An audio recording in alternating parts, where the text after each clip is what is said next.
सत का बोध ही आनंद है।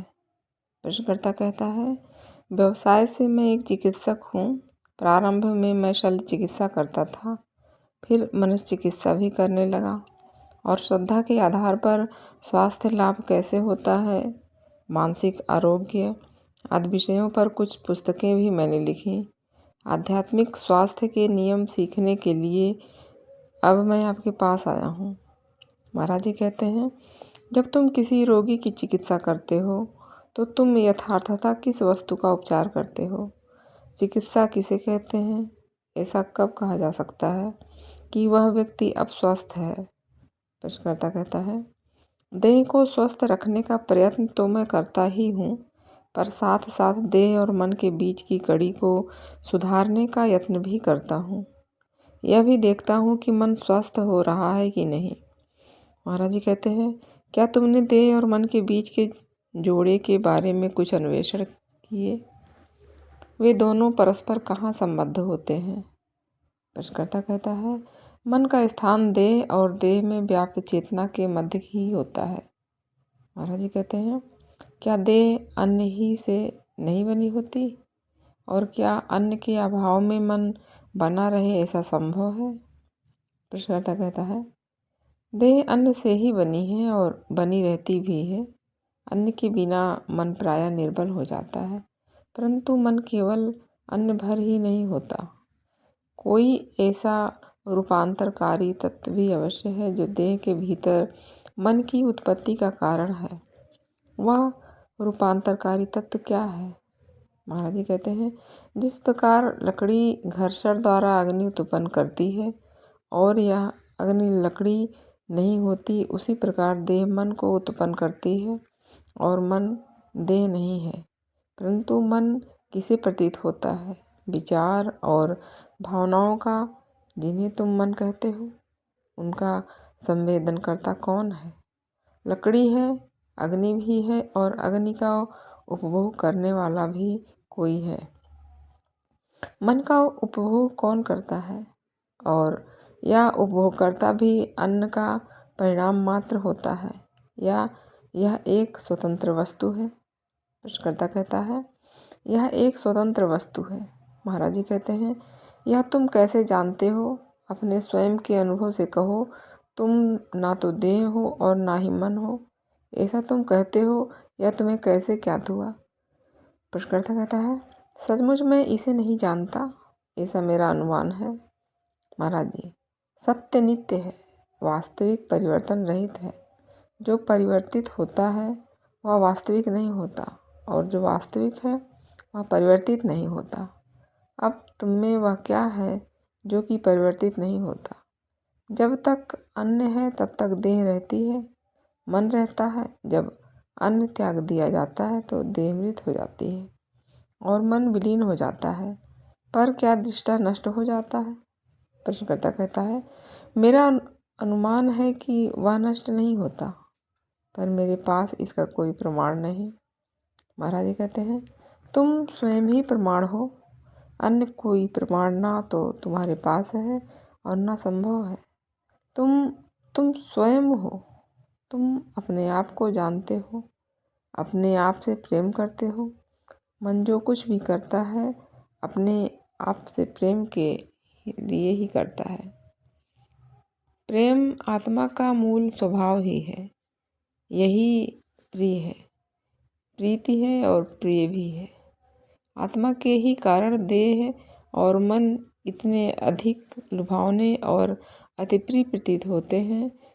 उन पर दिए जा रहे ध्यान का स्रोत आत्मा ही है। प्रश्नकर्ता कहता है, यदि आत्मा देह नहीं है और मन भी नहीं है तो क्या उनके अभाव में भी अस्तित्ववान रह सकती है? महाराज जी कहते हैं, हाँ, रह सकती है। यह तो प्रत्यक्ष अनुभव की बात है कि आत्मा की सत्ता मन और देह से स्वतंत्र है। वह सत्चित आनंद है। अपनी सत्ता सत्य का बोध ही आनंद है। प्रश्नकर्ता कहता है, आपके लिए शायद यह प्रत्यक्ष अनुभव की बात हो, पर मेरे लिए ऐसा नहीं है। मैं भी ऐसे अनुभव को कैसे उपलब्ध हो सकता हूँ? कौन से अभ्यासों का पालन करना चाहिए किस प्रकार की साधना करना उचित है। महाराज जी कहते हैं, तुम ना तो देह हो और ना मन हो। यह जानने के लिए अपने पर दृष्टि निरंतर बनाए रखो और देह और मन से प्रभावित हुए बिना उनसे पूर्णतः उदासीन रहते हुए ऐसे जियो मानो कि तुम मृत हो। इसका स्पष्ट अर्थ यह है कि तुम्हारी प्रत्यक्ष या अप्रत्यक्ष किसी भी प्रकार की रुचि देह और मन के प्रति शेष नहीं रहती। प्रश्नकर्ता कहता है, यह तो अत्यंत भयानक प्रतीत होता है। महाराज जी, मैं तुम्हें आत्महत्या करने के लिए नहीं कह रहा और न तुम आत्महत्या कर सकते हो। तुम केवल देह की ही हत्या कर सकते हो, मानसिक प्रक्रिया को नहीं रोक सकते और ना ही तुम उस व्यक्ति को मिटा सकते हो जिसके विषय में तुम ऐसा सोचते हो कि वह तुम हो। केवल अप्रभावित बने रहो। इस प्रकार की परिपूर्ण असंबद्धता, मन और देह से निसंगतता ही इस बात का सर्वोत्तम प्रमाण होती है कि अपनी सत्ता की अत्यधिक गहराई में ना तो तुम मन हो और ना देह। मन और देह के साथ जो भी घटता है शायद उसे परिवर्तित कर पाना तुम्हारे सामर्थ्य में ना हुई हो, पर स्वयं ही देह या मन के रूप में कल्पना करते रहने का अंत तो तुम सदैव कर सकते हो। कुछ भी होता हो, अपने आप को स्मरण दिलाते रहो कि केवल मन और देह ही प्रभावित हो रहे हैं, तुम स्वयं नहीं। जो स्मरण रखा जाना है उसे स्मरण रखने के प्रति तुम जितने अधिक आग्रहपूर्ण होगे उतना ही शीघ्र तुम में जैसे तुम हो उसका बोध जागृत होगा, क्योंकि स्मृति ही अनुभव बन जाएगी। आग्रह पूर्णता हो तो सत्ता प्रकट हो जाती है।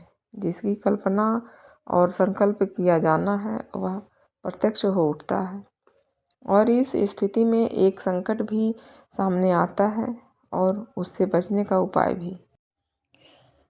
मुझे बताओ, जो अपरिवर्तनशील वस्तु तुम्हारी वास्तविक आत्मा तुम में है, उसे देह और मन से पृथक करने की दिशा में तुमने क्या कदम उठाए हैं। प्रश्नकर्ता कहता है, मैं चिकित्सा के क्षेत्र से संबद्ध एक व्यक्ति हूँ। मैंने बहुत अध्ययन किया है। मैंने व्यायाम और निराहार रहने की विधियों का समय समय पर स्वयं पर प्रयोग किया है और उनके माध्यम से स्वयं को कठोर अनुशासन में रखा है और मैं शाकाहारी हूँ। महाराज जी कहते हैं, परंतु अपने हृदय की गहराई से तुम क्या चाहते हो। प्रश्नकर्ता, मैं वास्तविकता को पाना चाहता हूँ। महाराज जी, वास्तविकता को पाने हेतु तुम कौन सा मूल्य चुकाने को तैयार हो। कोई भी मूल्य। प्रश्नकर्ता कहता है, सैद्धांतिक रूप से तो मैं कोई भी मूल्य चुकाने को राजी हूँ, परंतु अपने यथार्थ जीवन में मैं पुनः पुनः ऐसा व्यवहार करने के लिए बाध्य हो जाता हूँ जो मेरे और वास्तविकता के मध्य अवरोध बन जाता है। इच्छा मुझे बहा ले जाती है। महाराज जी कहते हैं, अपनी इच्छाओं को इतना अधिक विकसित और विस्तीर्ण हो जाने दो कि वास्तविकता के अतिरिक्त अन्य कुछ उन्हें पूर्ण करने में सक्षम ही न रहे। इच्छा अपने आप में कोई अनुचित वस्तु नहीं होती, पर इसकी संकीर्णता और क्षुद्रता ही अनुचित होती है। इच्छा है अनुराग, भक्ति, वास्तविक की ओर, अनंत के प्रति, सत्ता के सनातन हृदय के लिए। अनुरक्त अवश्य हो। इच्छा को प्रीति में रूपांतरित कर लो। तुम केवल आनंदित होना भर तो चाहते हो। तुम्हारी सारी इच्छाएं, फिर वे किसी भी प्रकार की क्यों न हो, आनंदित होने की तुम्हारी प्यास की ही तो विभिन्न अभिव्यक्तियां हैं। मौलिक रूप से तुम अपने आप की भलाई की ही इच्छा रखते हो।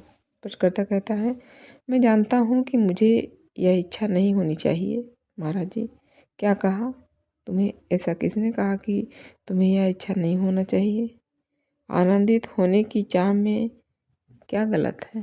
प्रश्नकर्ता कहता है, अहम को समाप्त हो जाना चाहिए, यह मैं जानता हूँ महाराज जी, पर अहम विद्यमान है, तुम्हारी इच्छाएं भी विद्यमान हैं, आनंदित होने की ललक भी है। क्यों? क्योंकि तुम्हें अपने आप से प्रेम है। अपने आप से प्रेम अवश्य करो, पर बुद्धिमत्तापूर्वक। अनुचित बात यह है कि स्वयं से प्रेम किया तो जाता है, पर मूढ़तापूर्वक, और इससे तुम स्वयं को ही कष्ट पहुंचाने लगते हो। अपने आप से प्रेम करो। प्रज्ञा युक्त होकर भोग और तप एक ही वस्तु से होते हैं, वह हेतु है। तुम्हें आनंदित करना भोग मूढ़तापूर्वक तरीका है, तप बुद्धिमत्तापूर्ण है। प्रश्नकर्ता कहता है, तप क्या है? महाराज जी, जिस अनुभव से तुम एक बार गुजर चुके हो उससे पुनः ना गुजरना तप है। अनावश्यक का परित्याग तप है। इच्छा स्वयं में गलत नहीं होती, वह स्वयं जीवन ही है। ज्ञान और अनुभव में स्मृति होने की ललक ही है। गलत होते हैं तुम्हारे चुनाव। यह कल्पना कर लेना कि कोई तुच्छ वस्तु जैसे कि भोजन, यौन इच्छा, शक्ति, यश आदि तुम्हें आनंदित कर देंगे। अपने आप को धोखा देना भर है। केवल तुम्हारे वास्तविक स्वरूप जैसे कोई महत् और गहन वस्तु ही तुम्हें यथार्थता और सदा सदा के लिए आनंदित रख सकती है। प्रश्नकर्ता कहता है, यह देख लेने के बाद कि इच्छा आत्म प्रेम की ही अभिव्यक्ति होती है और मूलतः इसमें कोई अनुचित नहीं है, इसे अपने जीवन में किस प्रकार से समायोजित करें? प्रश्नकर्ता कहते हैं, महाराज जी कहते हैं, अपनी गहनतम आत्मा के हितों को सदैव मन में रखते हुए विवेकपूर्ण जीवन जियो। वस्तुतः तुम क्या चाहते हो? पूर्णता नहीं, तुम पूर्ण तो पहले से ही हो। तुम्हारी चाह यह है कि तुम जो हो उसे कर्म में अभिव्यक्त कर सको। इसके लिए तुम्हें एक देह और मन की आवश्यकता होती है। उनका स्वामित्व स्वीकार करो, उनके स्वामी बनो और तुम्हें तुम्हारी सेवा करने दो। प्रश्नकर्ता कहता है, इस स्थिति में संचालनकर्ता कौन है? देह मन की इस प्रणाली का उपयोग कौन करेगा? महाराज जी, शुद्ध मन आत्मा का आज्ञाकारी सेवक होता है। यह अंतःकरण और बाह्य इंद्रियों दोनों ही का भार स्वीकार कर लेता है और ध्येय के अनुसार उनके कार्य लेता है। प्रश्नकर्ता कहता है, और उनका ध्येय क्या होता है? महाराज जी, आत्मा की सत्ता वैश्विक है और उसके ध्येय भी वैश्विक ही होते हैं। आत्मा के संबंध में व्यक्तिक नामक कुछ नहीं होता। एक सामान्य सा जीवन जियो, पर इसे भी लक्ष्य ही मत बनाओ। उच्चतर अभियान के लिए इसे बस एक प्रस्थान बिंदु भर बनाओ। प्रश्नकर्ता, क्या आप मुझे बार बार भारत आने की सलाह देंगे? महाराज जी कहते हैं, यदि तुम गंभीर हो तो तुम्हें व्यर्थ भटकने रहने की आवश्यकता नहीं। तुम चाहे जहाँ रहो, तुम स्वयं ही तो होते हो और अपना परिवेश स्वयं ही निर्मित कर लेते हो। यात्राओं और आवागमन के द्वारा मुक्ति उपलब्ध नहीं होती। तुम देह नहीं हो और देह तो इधर उधर खींचते रहने का कोई औचित्य नहीं। तुम्हारा मन तीनों लोकों में घूमने के लिए स्वतंत्र है, इसका पूरा उपयोग कर लो। प्रश्नकर्ता कहता है, यदि मैं स्वतंत्र हूँ तो मैं देह में क्यों हूँ? महाराज जी, तुम देह में नहीं हो, देह तुम में है, मन तुम में है। वे तुम्हें प्रतीत होते हैं क्योंकि तुम उन्हें रसपूर्ण पाते हो, इसलिए वे वहाँ हैं। तुम्हारे स्वभाव में ही सुख उठाने की अत्यंत क्षमता है। यह उत्साह और स्नेह से परिपूर्ण है। जो भी इसके चैतन्य के स्पर्श को पाता है वह बिना किसी भेदभाव के उस पर अपनी आभा की छटा बिखेर देता है। अवगुण का कुरूपता को तो यह जानता ही नहीं। यह आशा, विश्वास और प्रेम में समृद्ध है। तुम लोग यह नहीं जानते कि अपनी वास्तविक आत्मा को न जानने से तुम क्या कुछ खो रहे हो।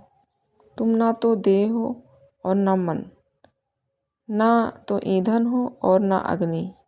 उनके अपने ही नियमों से भी प्रकट और अप्रकट होते हैं।